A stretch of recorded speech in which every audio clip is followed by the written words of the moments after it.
Hello everybody, this is the Daydreamer with Daydreams and Nightmares, and this is going to be a contest video for Deadpool2323. He is currently celebrating his 200 subscriber mark by having a 200 subscriber appreciation contest. The interesting thing is he doesn't really have any questions to ask. He doesn't have any real requests except for one. He says this is not about him, it's about you, or me, or whoever else is making the video. And he wants you to show some covers, and he wants the video to be about you. So I thought, here's what we're going to do. I'm going to show 20 different comic book covers, and maybe through those 20 comic books, I am going to manage to be able to walk you through my experience with comics.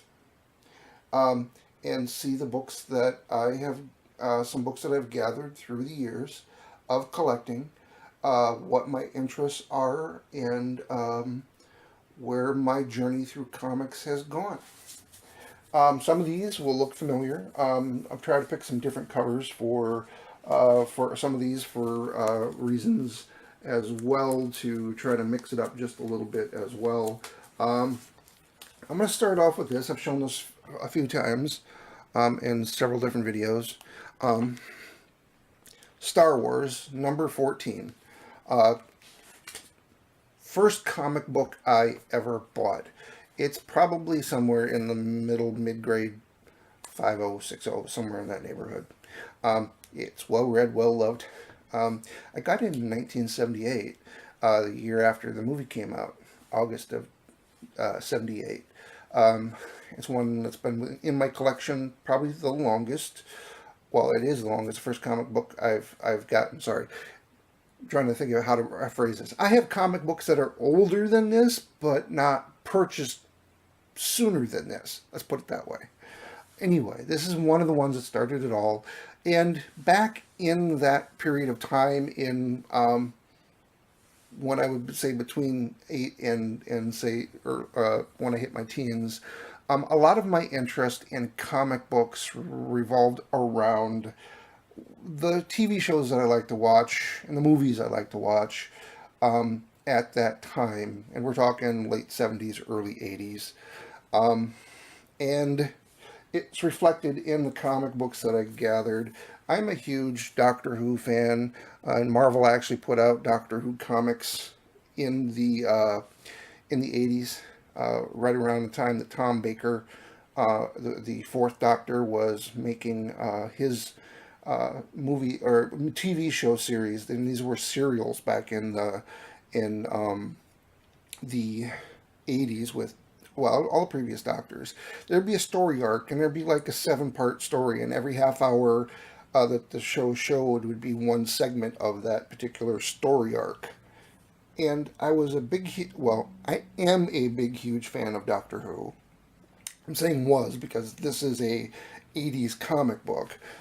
Back then in that period of time when I was collecting, well, here's where I'm going to go with it as well. I wasn't really a big collector. I just grabbed I loved to read, and that's where most of my interest lied. I was reading a lot of books and picked up the occasional comic book based on my interests. Like I was a big, huge Doctor Who fan.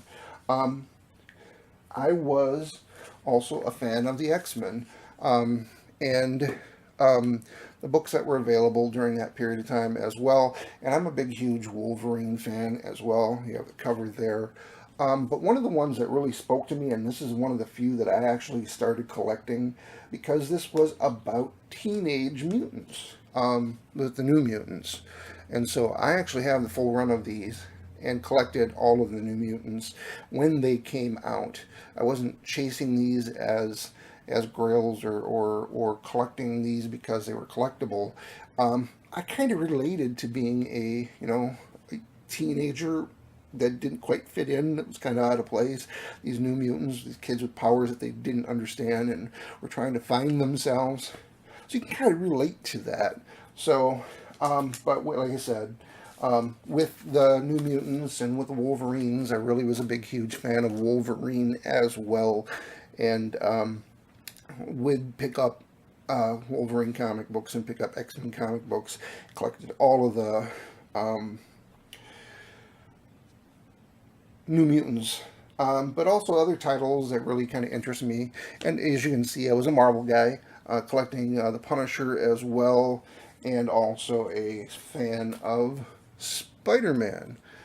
Now, those are the kind of comic books I was picking up early on, and it was, like I said, based on the movies and TV shows and superheroes that I was seeing that interested me. Now, there was a little bit of a change in the late 80s and early 90s for me. Like I said, I love to read. I was a voracious reader. Anything I could get my hands on, I read. And for my age, I was well beyond my reading level.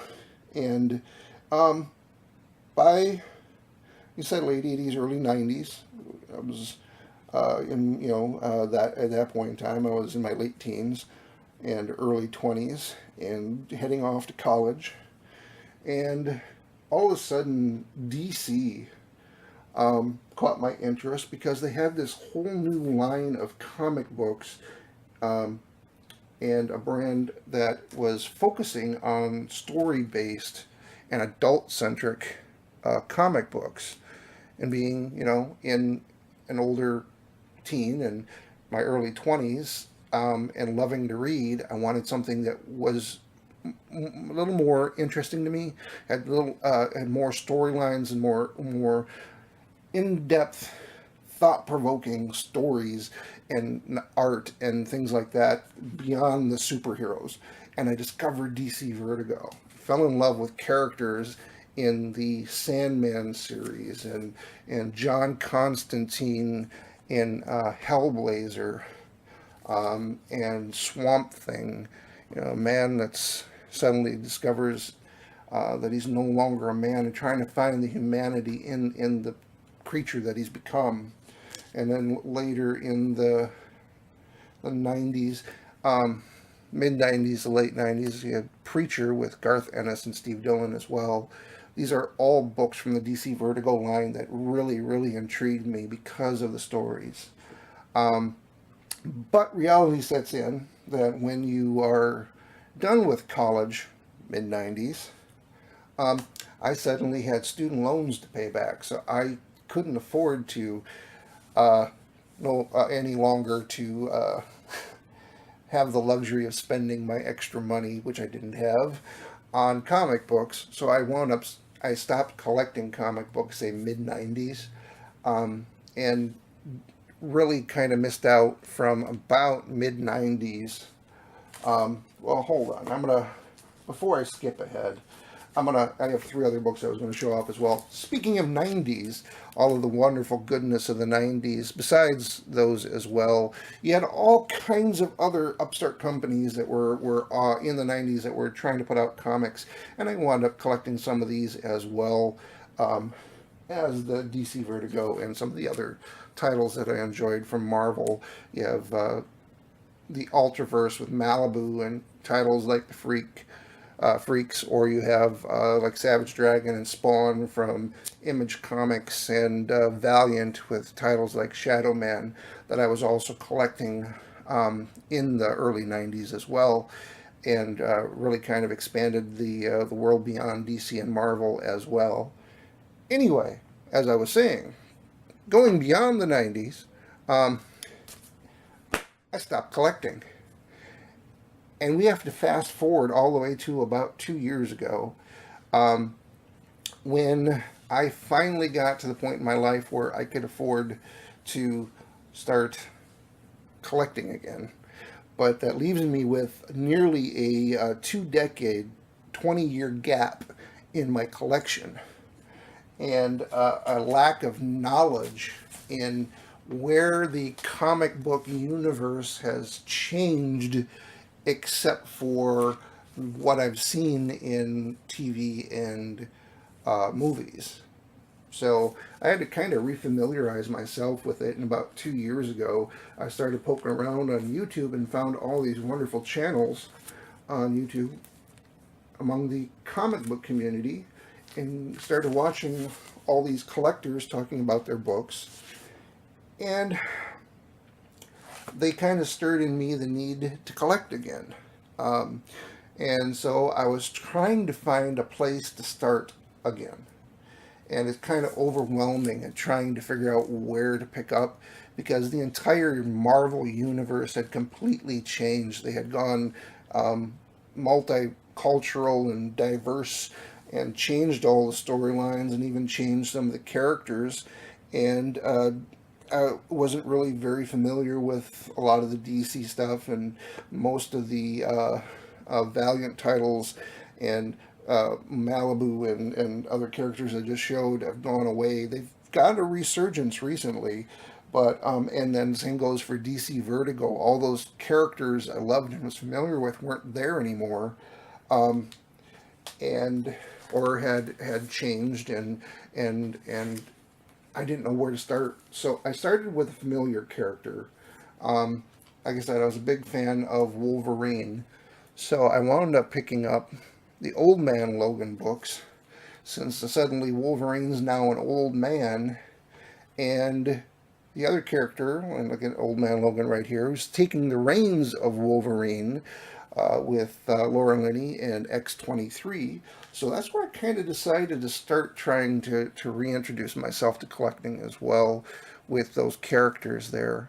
And I've discovered that there's, in the change in the 20 years too, is there's been a lot more diversity in stories and characters and comics and independence and all that out there as well.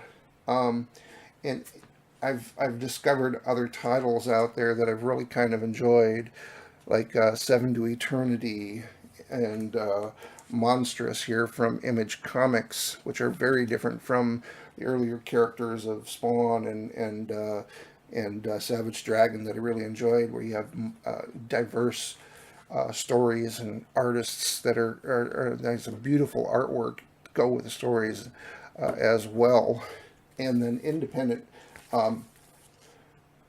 folks like Joe Benitez with Lady Mechanica that tapped into my love and interest of steampunk, and guys like Eric Powell, who created characters like Hillbilly, that really kind of sparked my interest as well.